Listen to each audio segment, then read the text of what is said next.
Boa noite, gente. Eu, a Camila e o Danilo vamos fazer uma apresentação, né? Nós montamos slides e eu vou falar agora um pouco sobre o texto Estratégias para o Ensino de Literatura, Sistematização Necessária, por Hildo Cosson. Então, uma das primeiras coisas, né, que a gente viu, que chamou a nossa atenção no texto, foi a sequência básica. O que seria a sequência básica? Seriam passos importantes, né, do letramento literário na escola, ou seja, seria como desenvolver no aluno o interesse pela leitura, pela literatura em si. O primeiro passo, né, dessa sequência básica, ela seria a motivação. É de se esperar que os educadores eles motivem os alunos a lerem mais, né, a procurarem mais,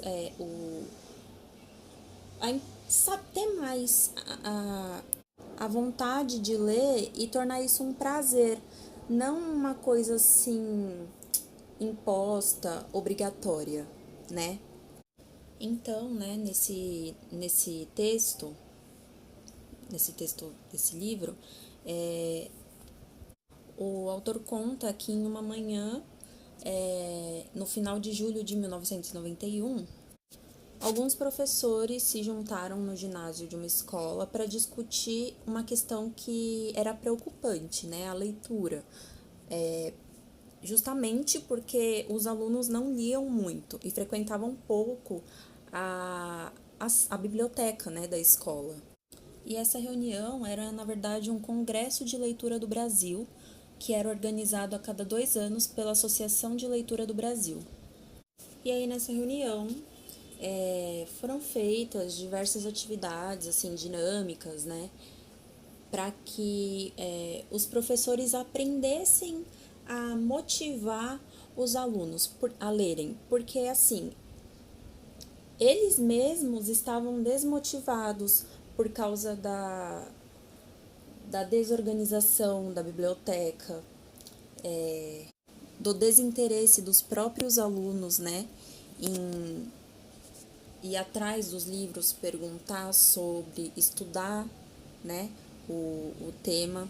Então, foi feita uma atividade, uma dinâmica em grupo, né, de basicamente ler os títulos dos livros e fazer um fichamento mais ou menos do que o que a pessoa achava que aquele livro falava, né? Sobre o que ele falava, qual assunto ele abordava, qual tema, o que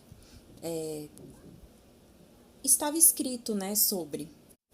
E aí depois a pessoa ela abriria esse livro, o professor, né? Ele abriria esse livro e veria se o que ele supôs que o livro falava, se ele tinha acertado, né? Era como uma dinâmica de adivinhação, basicamente. E nessa dinâmica, os professores se divertiram muito, eles riram, né? Trocaram ideias, cada um conversava com o outro para tentar descobrir sobre qual livro falava sobre o quê. Enfim, foi uma atividade prazerosa, né? E é isso que o professor, o educador, ele precisa levar para o aluno, precisa passar para o aluno como que a leitura pode ser prazerosa, né? Porque na maioria das vezes nós lemos os textos, os livros, porque é preciso, né? E aí a gente fica com aquela sensação, nossa, preciso ler tal coisa, ou então, nossa, que coisa, né, que saco, preciso ler esse texto aqui para falar sobre ele e tudo mais. E a gente esquece de realmente, né, tentar se interessar pelo tema, pelo que aquele livro vai acrescentar, né? aquele texto, o que que ele vai trazer para nós, nos ensinar, e é isso que o professor tem que ensinar segundo essa sequência, né? Ele tem que ajudar o aluno assim, motivando, né? Mostrando o que ele traz de bom. Aí o segundo passo, né, dessa sequência básica é a introdução. A introdução seria a apresentação do autor e da obra, né? Então, assim, primeiro seria um pouco do que o autor fez, de onde ele nasceu, o que ele fez na carreira acadêmica dele, o que ele cursou, no que ele trabalhou, quais experiências ele teve para poder escrever a obra que foi proposta, né, como atividade de leitura, por exemplo. E aí depois, claro, falar um pouco dessa obra, né? Em que ano que ela foi escrita por esse autor, qual o tema que ela aborda, quais são os principais pontos desse texto, desse livro, enfim, a introdução seria tudo isso. Então, essa parte, né, do texto, ele fala que demanda de alguns cuidados do professor, de algum... O primeiro, eu vou até ler aqui, ele fala: um primeiro é que a apresentação do autor não se transforme em longa e expositiva aula sobre a vida do escritor, justamente, né, para não ser maçante, para não focar, né, só no autor. É lógico que a vida dele é importante e tudo mais, só que não focar só nisso, focar um pouco mais na obra. E o segundo passo é o educador ele não levar esse conteúdo, essa obra, para os alunos achando que ele não vai precisar explicar por que ele escolheu, né, esse texto. Ele vai precisar justamente porque cada aluno tem o seu interesse individual, né? E para um pode ser, nossa, super legal, não precisa nem explicar sobre o que tá falando, e para outro precisa, né? Para despertar o interesse e a curiosidade em saber mais sobre esse texto ou o livro, né, que o professor levou para ser estudado. O terceiro passo é o de leitura, né? Então ela vai desde a escolha da obra, né, até o acompanhamento dessa leitura pelo professor. Seria o professor acompanhando o progresso da leitura dos alunos, né? O que eles estão achando, onde mais ou menos todo mundo parou. E se for uma leitura extensa, que ela não seja feita em sala de aula, seja feita em casa, né? Com mais calma, realmente, com mais tempo para ler e para ter um pouco mais de atenção nesse material. Ele fala também que, ao indicar o texto, o professor deve negociar um tempo, uma data, né, para que os alunos leiam esse texto. E que o professor também auxilie no tempo de leitura e no tempo de pausa, né, para não ficar uma coisa assim muito extensa, muito maçante, e também esse tempo de pausa para não perder o raciocínio, não esquecer sobre sobre o que está sendo falado, né, o que está sendo abordado no texto ou no livro, e que o professor pode, nessas pausas, fazer atividades com os alunos e ver onde que cada aluno está tendo dificuldade para interpretação de texto, o que não foi, o que não ficou muito claro, né? Onde o professor pode dar um pouco mais de atenção e acabar até explicando sobre o que aquela parte está falando, né? E o quarto passo é a interpretação. O que toca o leitor em sua realidade? Então, aqui no texto, ele fala sobre pensar na interpretação em dois momentos, um interior e o outro exterior. O primeiro momento, que é o interior, seria aquele que é a decifração, o entendimento do que está sendo falado, né? Então, seria mais ou menos o que chama mais atenção no leitor, né? Qual parte que ele leu com mais vontade, um pouco disso, sabe? O que teve mais interesse para ele. Ele até fala aqui que seria a decifração palavra por palavra, página por página, capítulo por capítulo, e tem seu ápice na apreensão global da obra que realizamos logo após terminar a leitura. E aqui o momento externo, ele fala que é a concretização, a materialização da interpretação como ato de construção de sentido em uma determinada comunidade. Então a pessoa, ela tem essa interpretação exterior quando ela termina a obra, né? Então ela começa a assimilar e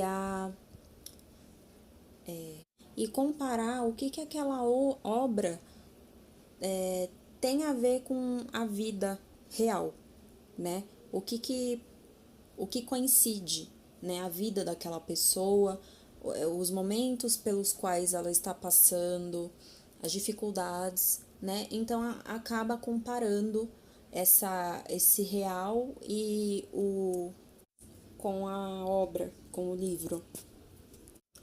E aí foi realizado um estudo em conjunto com duas colegas da Universidade Federal de Pelotas, em 1994 e 1995,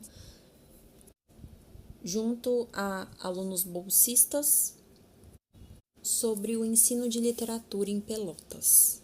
Esse estudo teve como objetivo analisar, a partir da perspectiva dos professores, o funcionamento dessa matéria no ensino médio.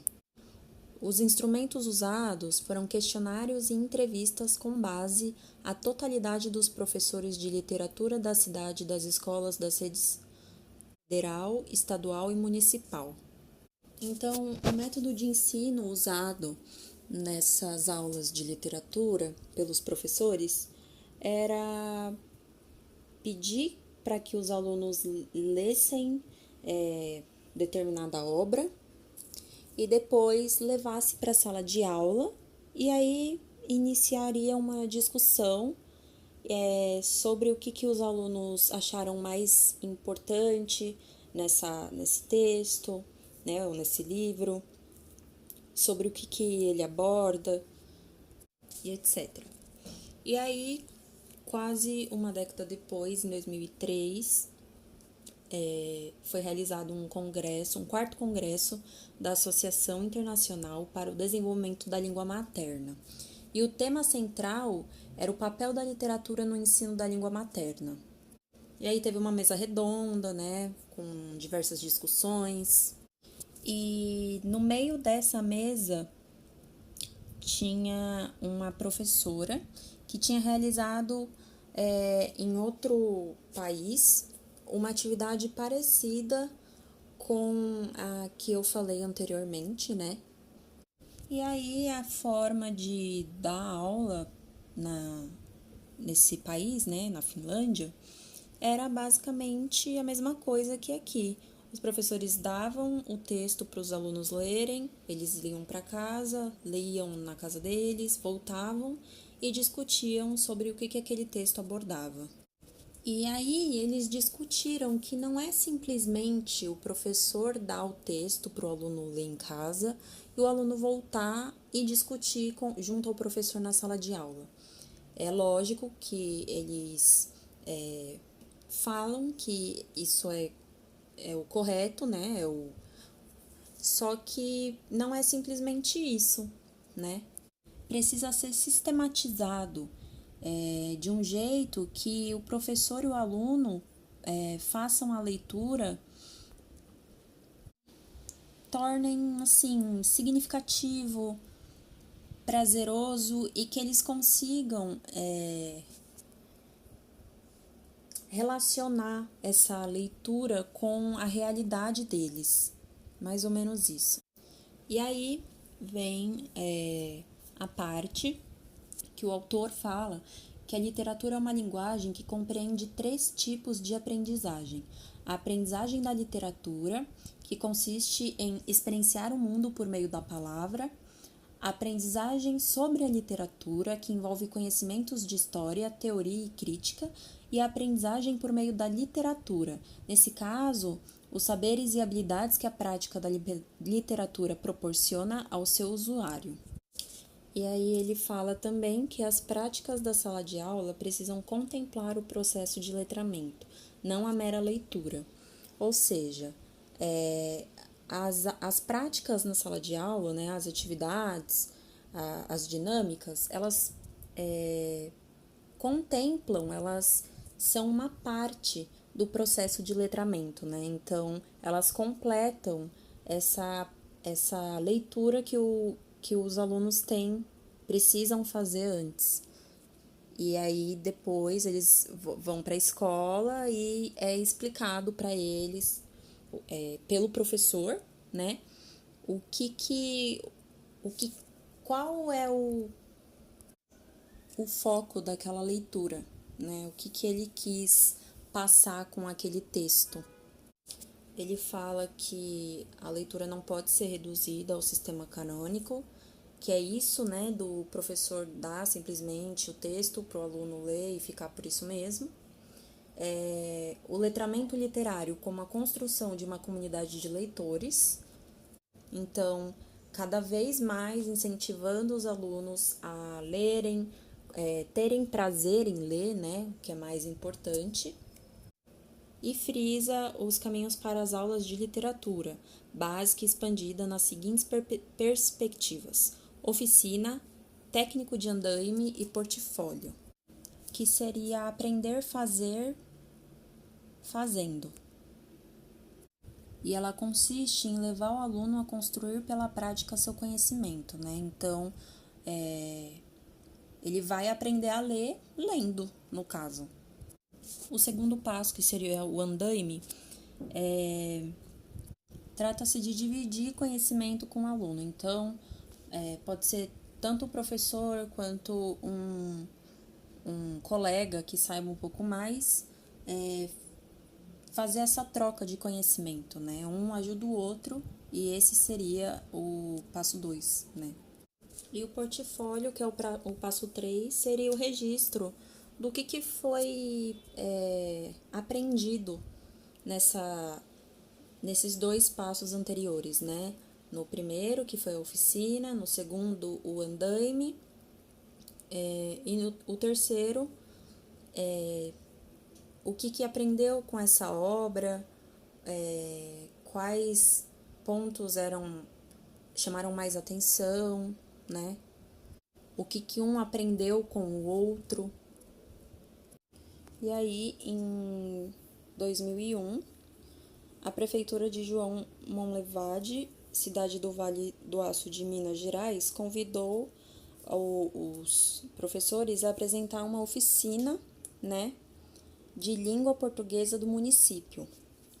A proposta foi realizar uma atividade e, simultaneamente, refletir sobre ela como prática pedagógica. Por fim, né, a importância de apresentar a obra literária e seus aspectos históricos, a crítica literária.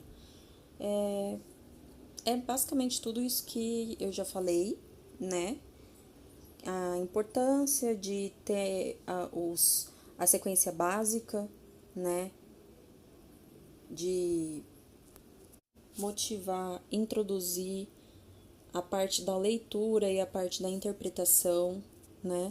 E isso é uma coisa, esses 4 passos, o professor, é necessário que o professor esteja junto, faça junto, para que o aluno comece a ter um pouco mais de prazer na leitura. Então é isso, obrigada. por terem ouvido até aqui e boa noite.